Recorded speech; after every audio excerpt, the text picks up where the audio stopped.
السلام علیکم ورحمۃ اللہ وبرکاتہ۔ محترم بھائیوں، بزرگوں، دوستو، یہ ہمارا اصلاح معاشرہ کا 541واں سبق ہے۔ محترم بزرگوں، آج میں آپ تمام لوگوں کو کچھ فارمولے اور وہ طریقے بتانے والا ہوں جس سے آپ کے بچے، آپ کی اولادیں وہ ماڈرن تو بنے لیکن اسلامک مینٹلٹی کے ساتھ میں۔ آج محترم بزرگوں، ہمارے سامنے سب سے بڑا مسئلہ یہ ہے کہ خود مسلمان اسلام کی جڑوں کو کھوکھلا کرنے میں لگے ہوئے ہیں، اور خاص طور پہ ہمارے ملک ہندوستان کے اندر باطل طاقتیں ایسے مسلمانوں کو جو دہریے نظریات کے اور خیالات کے ہیں ان کو بڑھاوا دے کر اور زیادہ مسلمانوں کے اندر یہ مس انڈرسٹینڈنگ پیدا کر رہے ہیں کہ دیکھو، اگر اس ملک میں تم کو سر آنکھوں پر رہنا ہے تو اس طریقے سے جیسے یہ فلانے نے کیا تم کو بھی کرنا پڑے گا۔ اب جیسے ہم لوگوں نے دیکھا ابھی پچھلے 2-3 دن سے ایک میرا اپنا بھی بیان وائرل ہو چکا ہے، ظہیر خان صاحب مندر میں جا کے پوجا پاٹ کر رہے ہیں۔ اب یہ اس ایک اکیلے انسان کی بات نہیں ہے، مسلمانوں کی لڑکیاں بگ باس کے اندر دیکھو، مسلمان گھرانے کی لڑکیاں ہیں، بگ باس میں پارٹیسپیٹ کر رہی ہے۔ بگ باس کیا ہے؟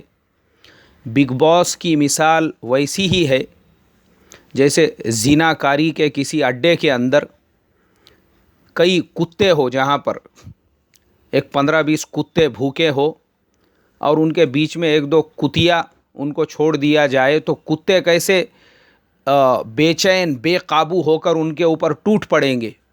سیم بگ باس کی مثال ویسی ہی ہے۔ ایک گھر کے اندر اسی ٹائپ کے لوگوں کو جمع کیا جاتا ہے اور ان کے درمیان میں 1-2 لڑکیوں کو چھوڑ دیا جاتا ہے۔ کس کو چھوڑا گیا؟ مسلمانوں کی لڑکیوں کو۔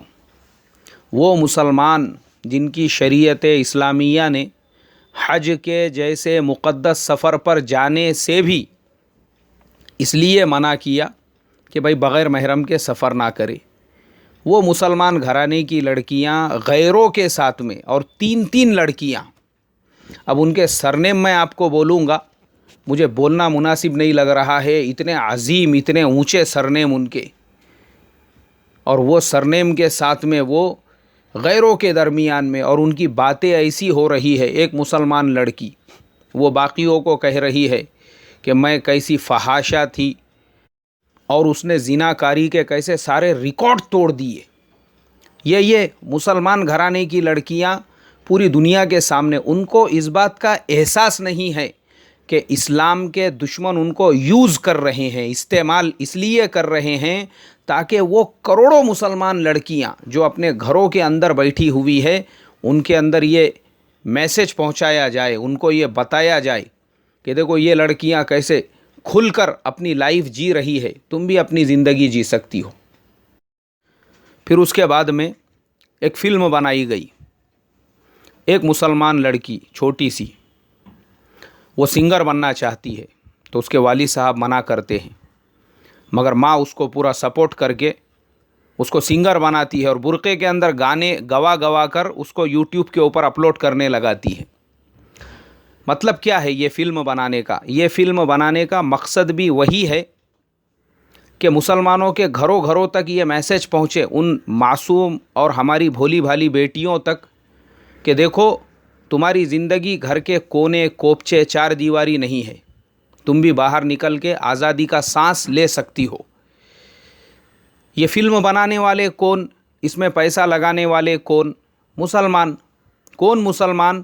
یہ وہ مسلمان ہیں جن کے گھروں میں باطل نے اپنی طاقت کو پہنچا دیا ہے، اب وہ ان کو جیسے گائیڈ کر رہی ہے یہ مسلمان ویسے گائیڈ ہو رہے ہیں۔ یہ مسلمانوں کا بہت بڑا مسئلہ ہے میرے محترم بزرگوں۔ اگر آپ لوگوں میں سے کسی نے داستان ایمان فروشوں کی یہ کتاب نہیں پڑھا ہے، میں ریکویسٹ کروں گا اسلام کے دشمنوں کی سازشوں کو سمجھنے کے لیے ایک مرتبہ اس کتاب کو ضرور پڑھو۔ آج یہ ہمارے جتنے بھی نادان مسلم نوجوان خوش ہوتے ہیں، یہ خان وہ خان، ارے بھائی بچے ہے ابھی تم کو اس کے پیچھے کا پالیٹکس اور اس کے پیچھے کی سازشیں پتہ ہی نہیں ہے، خاص طور پہ ان کا استعمال اسلام کی جڑوں کو کھوکھلا کرنے کے لیے کیسے کیا جا رہا ہے۔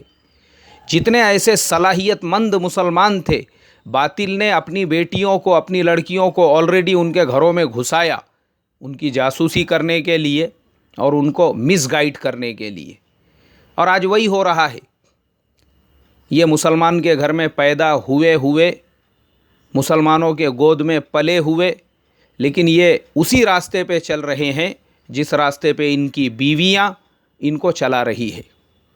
اور یہ ہمارا نادان پھتو بھائی اپنا پھٹا ہوا پیجامہ لے کے فخر کر رہا ہے ان کے اوپر، باپ کی کمائی پہ ٹکڑے توڑنے والا وہی خان کے جیسا اپنا سینہ بنانا چاہتا ہے۔ گھر میں کھانے کو جواری باجری نہیں ہے، نہیں فلاں خان کے جیسا میرا ہیئر اسٹائل ہونا چاہیے، اس کے جیسے میرے کپڑے ہونا چاہیے۔ یہ ہمارا مسلمان یہ آج ہمارا حال ہو چکا ہے، سمجھنے کو تیار نہیں ہے محترم بزرگوں۔ اس کے لیے آج ہماری یہ ذمہ داری بنتی ہے، ہم اپنی نوجوان نسل کو یہ سازشوں سے کیسے دور رکھے، کیونکہ دیکھو یہ سازشیں جو چل رہی ہے نا، یہ چلتی رہے گی اور زیادہ آگے بڑی بڑی شکلوں کے اندر ہم کو نظر آئے گی، لیکن ہم کو اس کا مقابلہ کرنا ہے۔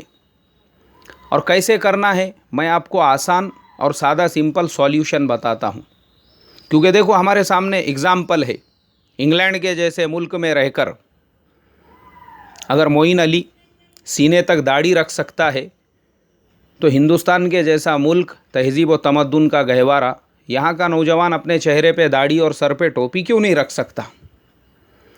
ساؤتھ افریقہ کے جیسا پورا آزاد خیالات والا ملک، وہاں پہ اگر 4 کھلاڑی وہ اپنے چہروں پہ داڑھیاں رکھ سکتے ہیں، ویسے فحاشی اور ننگے ملک کے اندر اسلام کو اختیار کر سکتے ہیں، تو پھر ہندوستان میں ہم اگر محنت کریں صحیح ڈھنگ سے تو ہم کیوں نہیں کر سکتے؟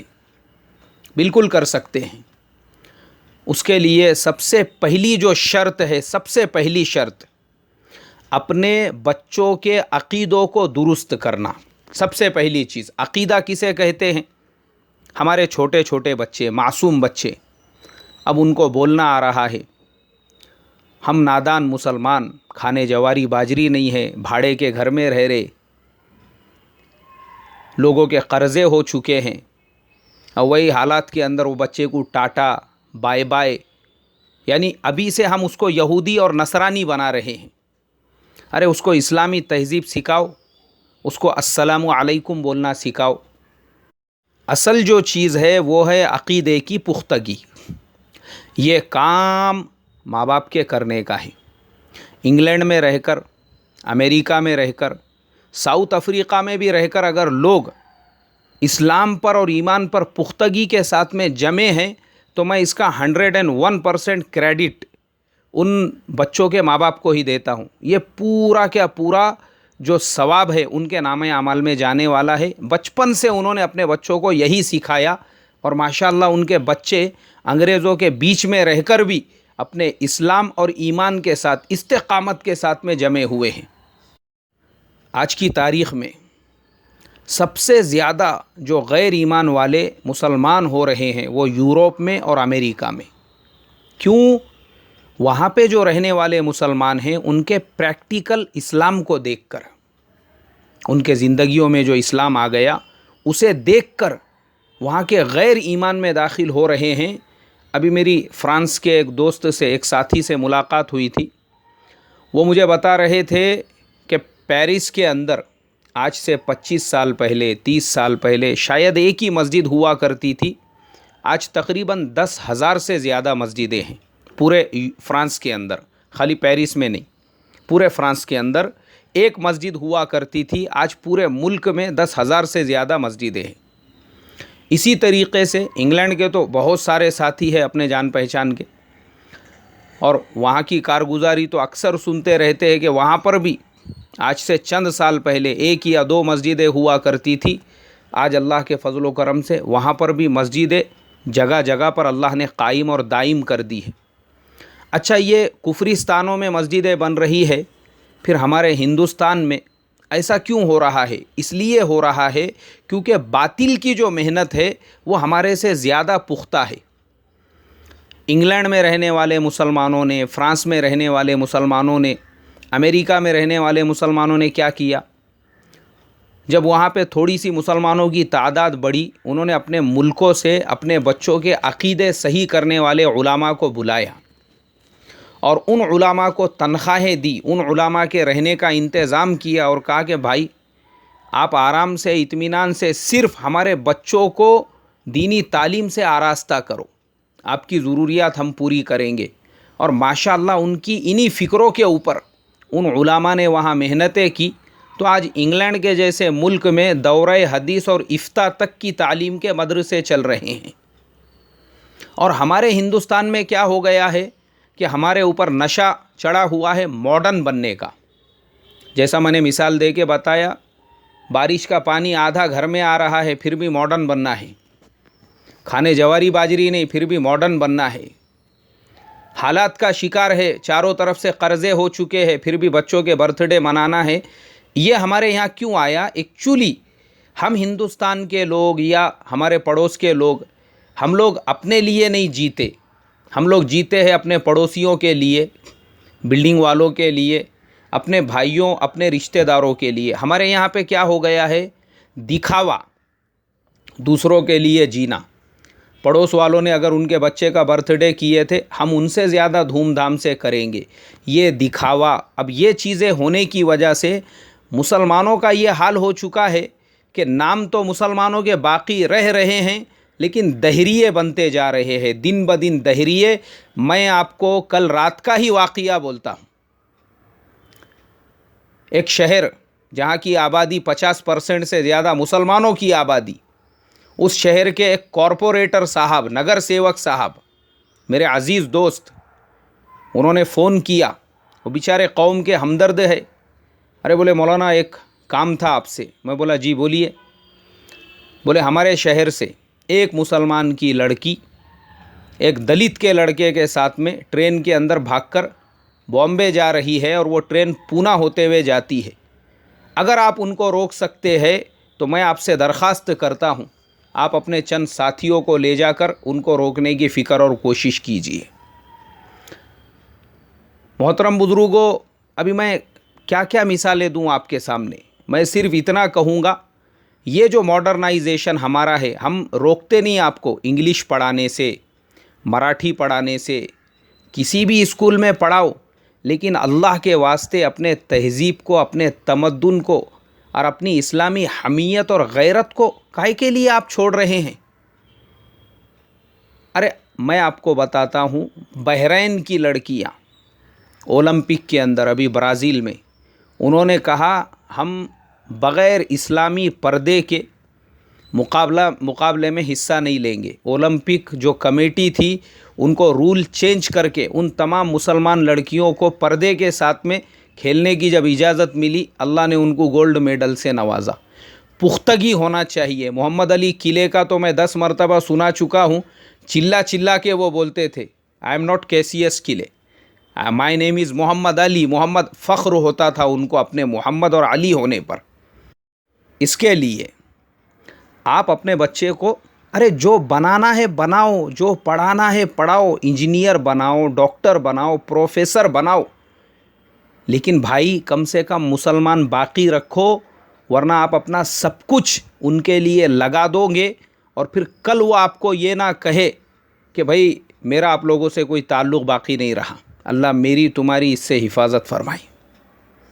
اس کا اور ایک طریقہ، ہمارے گلی گلی میں، محلے محلے میں، ہر بلڈنگ میں مکتب قائم کرنے کی فکر کریں.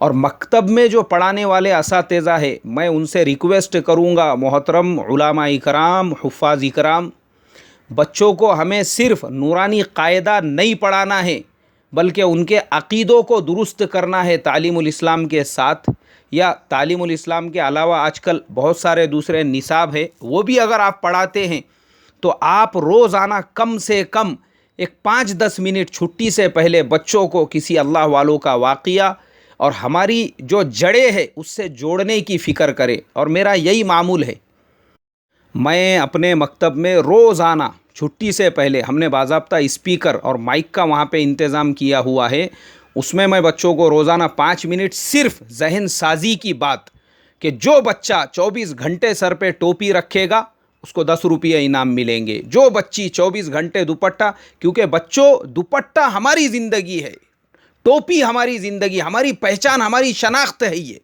اور ماشاءاللہ ہمارے بچے عمل کرتے ہیں اور ہم ان کو انعام بھی دیتے ہیں. ترغیب دو ترغیب، انشاءاللہ اس سے ایک اسلامی ماحول بنے گا. اللہ عمل کی توفیق عطا فرمائے. السلام علیکم ورحمۃ اللہ وبرکاتہ.